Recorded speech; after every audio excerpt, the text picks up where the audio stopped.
Grönt stål ska göra Norrland världsledande inom klimatomställningsarbetet och historiskt oöverträffade summor skattemedel och kreditgarantier haglar därför just nu över de gröna satsningarna. Kan ett politiskt superdepartement verkligen accelerera Norrland? Hur påverkar stöd, bidrag och kreditgarantier de gröna satsningarnas riskbenägenhet?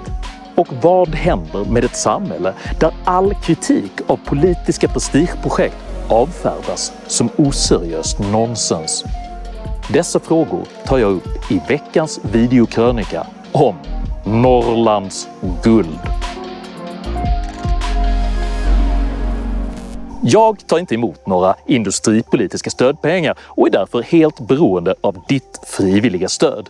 Gillar du mina filmer så hjälper du mig därför att kunna fortsätta att göra dem om du stöttar mig via något av betalningsalternativen som finns länkad här nedanför. Så ett stort tack till alla er som bidrar. Idag talar jag om stål, stålar och stollar. Häng med!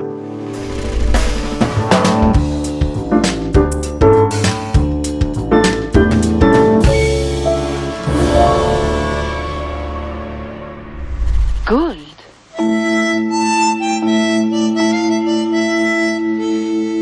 I den svenska tv-serien Kråkguldet från 1969 blir ett norrländskt samhälle besatt av ryktet att det finns guld i deras närhet.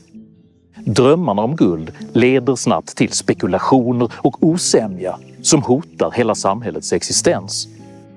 Förhoppningarna om rikedom grusas dock snabbt då fyndigheten snart visar sig bestå av värdelöst kattguld. Sveriges politiker har en lång tradition av att förslösa skattemiljarder på olika typer av norrländska prestigeprojekt där förhoppningarna om rikedom, precis som i Kråkguldet, ytterst grusas av verklighetens förutsättningar.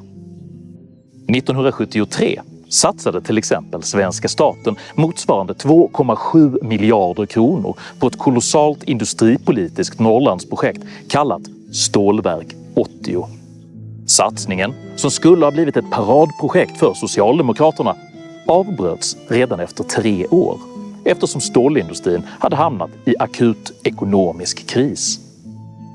Drygt 20 år senare satsades återigen miljardbelopp på att orterna Örnsköldsvik, Umeå, Skellefteå, Storuman och Lycksele skulle leda världens klimatomställning genom produktion av det gröna drivmedlet etanol. Vi ligger i världsfronten. Bara ett par korta år senare avvecklades även denna satsning då man upptäckte att etanolen helt enkelt inte höll måttet som drivmedel. Detta skedde till en estimerad sammantagen samhällsekonomisk kostnad på 7 miljarder kronor.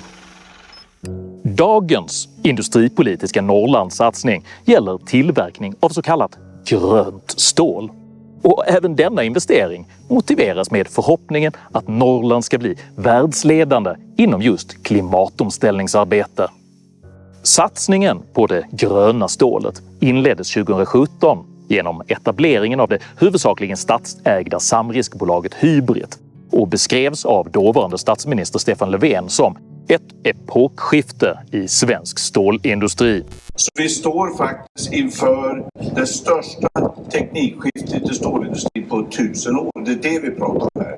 Hybrid har sedan 2020 även fått sällskap av det kreditfinansierade företaget H2 Green Steel, vilket enligt sin kommunikationschef Lina Håkansdotter kan tacka de statliga bolagens satsningar för sin egen existens. De här statliga bolagen tycker jag har gjort världen en tjänst när de har satt igång det här projektet, när de har börjat driva det. De har varit en del i att grundarna till mitt bolag har fått sin idé och tagit fram sitt koncept.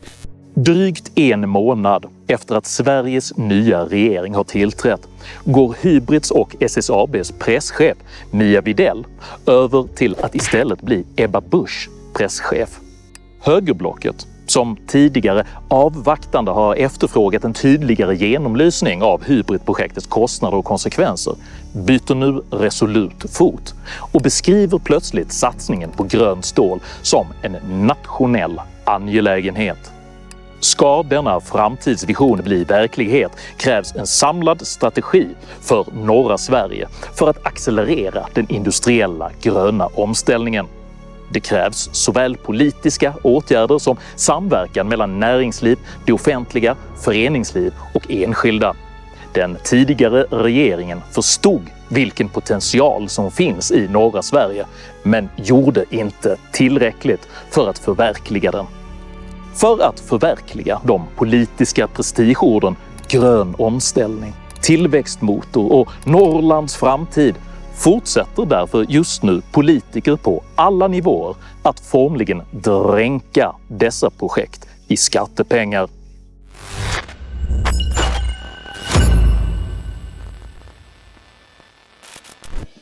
För att förstå hur svåra de praktiska och ekonomiska förutsättningarna för Norrlands gröna stål faktiskt är, måste man först känna till hur stål tillverkas.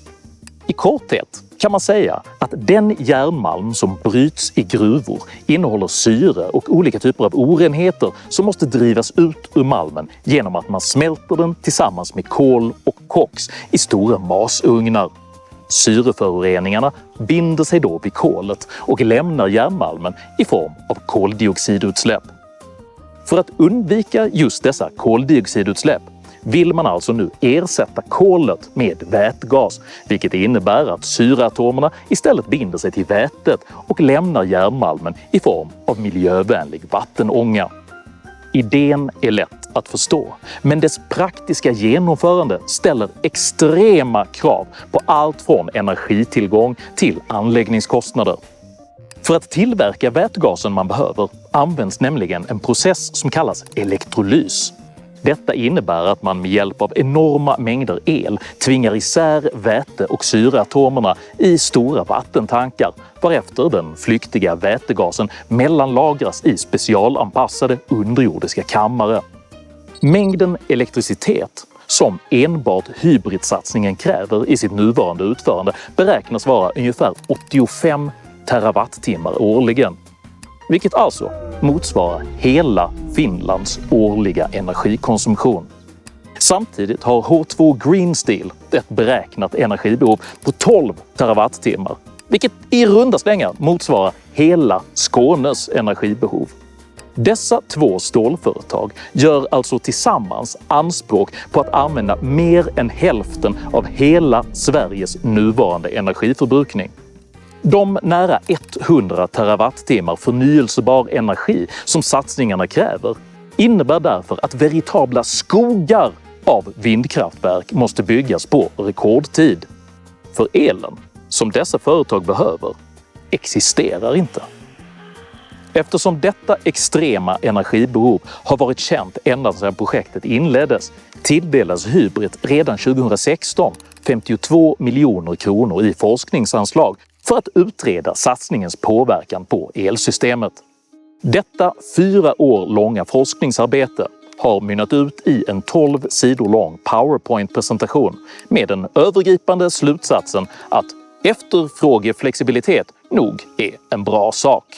När naturresursekonomiprofessor Bengt Kriström under ett industripolitiskt seminarium tillfrågade H2 Green Steels representant om finansieringen av detta kolossala energibehov fick han det korthuggna svaret: det kommer att finnas el, inga problem.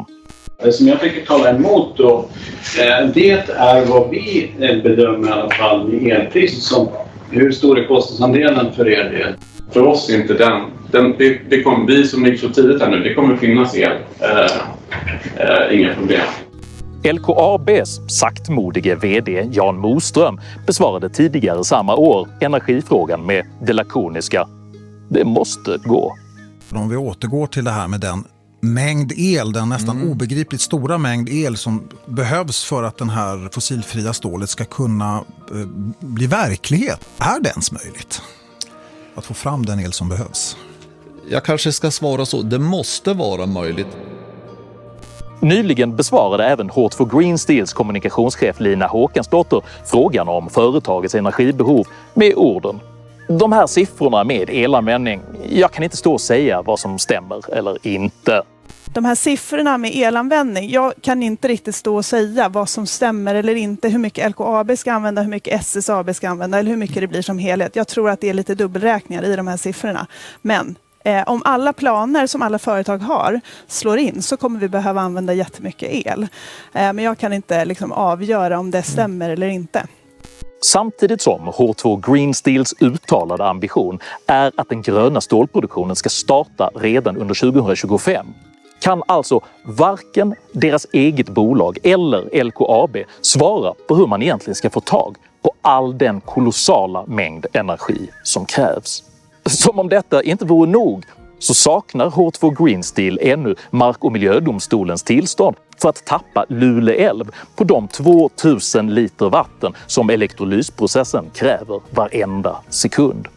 LKAB har dessutom meddelat att man inte kommer att kunna leverera den järnmalm som bolaget efterfrågar och Trafikverket bedömer att den redan hårt belastade malmbanan tidigast kan börjas byggas ut under åren 2026-2029.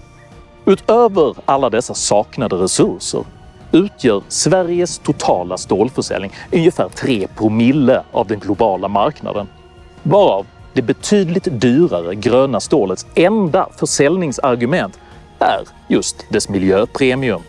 Och på frågan om denna produkt ens är marknadsmässigt gångbar svarar Moström: jag vill gärna tro det. För att det här då fossilfria stålet, det är ju också ett dyrare stål. Finns efterfrågan kvar i en lågkonjunktur? Jag vill gärna tro det. För båda dessa aspirerande gröna stålproducenter framstår alltså inte bara lönsamhetskalkylen utan själva verklighetsförankringen vara obefintlig. Så hur finansieras då dessa påtagligt optimistiska jätteprojekt?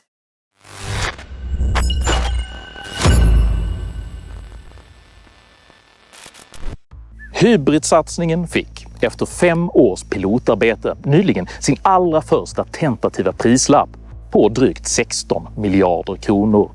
Och samtidigt ska det statliga gruvbolaget LKAB under flera decennier satsa ytterligare 400 miljarder kronor i vad som beskrivs som Sveriges största industrisatsning någonsin. För att sätta detta i perspektiv så kostar alltså denna satsning ungefär lika mycket som hela Sveriges polisväsende kostar under 10 års tid. Vilket är pengar som från dessa bolag under normala förhållanden hade tillfallit bolagets ägare, alltså det svenska folket. Det faktum att H2 Green Steel är ett privat bolag används dock nu för att visa att även den fria marknaden tror på de gröna Norrlandssatsningarna. Nice. Men detta är en sanning med betydande modifikation. Den tidigare socialdemokratiska ministern Anders Sundström äger till exempel H2 Green Steel-aktier värda flera miljoner kronor och har genom sina nätverk återkommande beskrivit alla försök att problematisera de gröna satsningarnas kolossala energibehov som elpopulism. Sundström har vidare bidragit med att säkra upp bolagets långsiktiga finansiering, vilken huvudsakligen består av enorma kreditgarantier utfärdade av offentliga institutioner som Svensk Exportkredit, Riksgälden och Europeiska investeringsbanken. Där Anders Sundströms partikollega Thomas Östros för övrigt är vice vd. Nice. Denna brist på verklig marknadsmässighet kritiserades mycket hårt av nationalekonomiprofessor Magnus Henriksson vid det industripolitiska seminariet vid Umeå universitet tidigare i år. Alltså det är ändå viktigt att säga att H2GS har garanterade lån. Ni fick lån på 3,5 miljarder euro nyligen. En stor del garanterade av statliga eller överstatliga organisationer.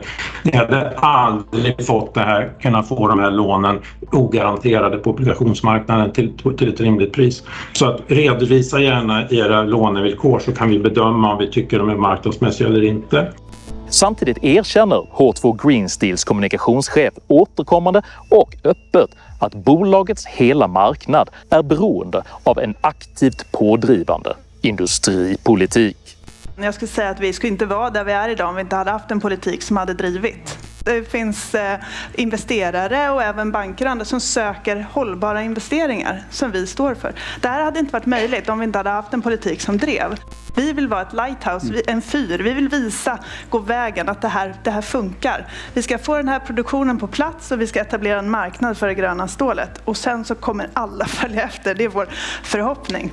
Det är alltså denna perversa palett av industripolitiska finansieringsmodeller som regeringen nu väljer att beskriva med orden: med ett nyinrättat superdepartement som kopplar ihop klimat, energi och näringsliv kommer regeringen att accelerera den gröna omställningen. Norra Sverige visar inte enbart vägen för Sverige vad gäller konkurrenskraft och klimatarbete. Det är en förebild för hela EU att ta efter. Energi- och näringsminister Ebba Busch försvarar sedan Hybrids skenande kostnader genom att påstå att alla alternativa metoder för att sänka koldioxidutsläpp skulle bli dyrare. Detta stämmer helt enkelt inte, för bara en bråkdel av det gröna stålets kolossala energianspråk skulle till exempel till betydligt lägre kostnad kunna användas för att fasa ut kvarvarande kolkraft i Sveriges grannländer. De allt vissnare fikonlöv som de gröna stålsatsningarna nu gömmer sig bakom visar tydligt att Norrland står inför ännu ett i raden av havererade industripolitiska prestigeprojekt och att det är folket som ytterst förväntas ta notan.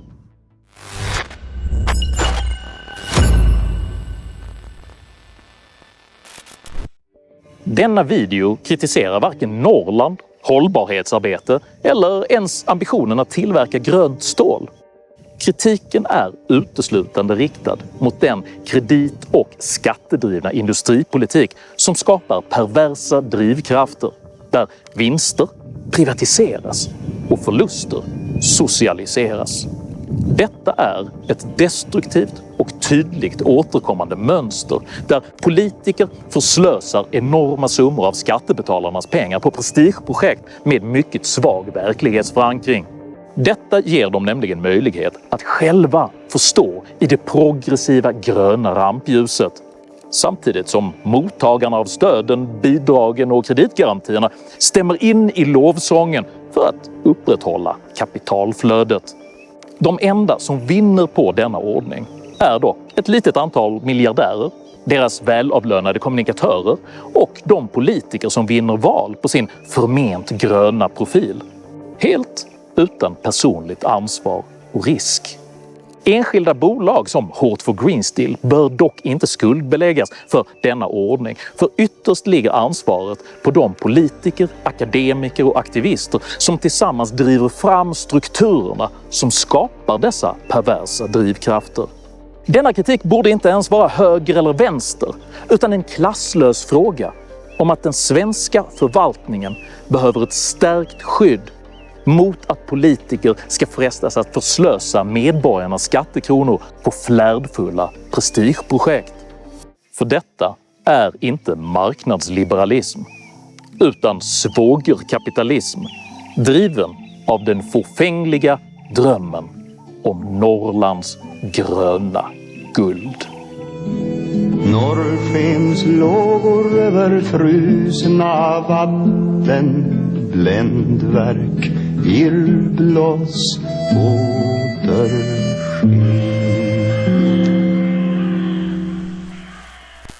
Om du uppskattade innehållet i denna video så hjälper det mycket om du delar den med dina vänner och kanske till och med stöttar mitt arbete via något av betalningsalternativen här nedanför. Dela gärna med dig av dina egna åsikter och erfarenheter i kommentarsfältet här nedanför. Men jag ber dig att alltid vara artig. Jag accepterar inte aggression, personpåhopp eller rasism i mina idédrivna kommentarsfält. Tack för att du som kommenterar respekterar detta. Jag heter Henrik Jönsson och jag är för marknadslösningar men bekämpar svågerkapitalism. Oavsett vilken färg den än må ha. Tack för mig och tack för att du har lyssnat.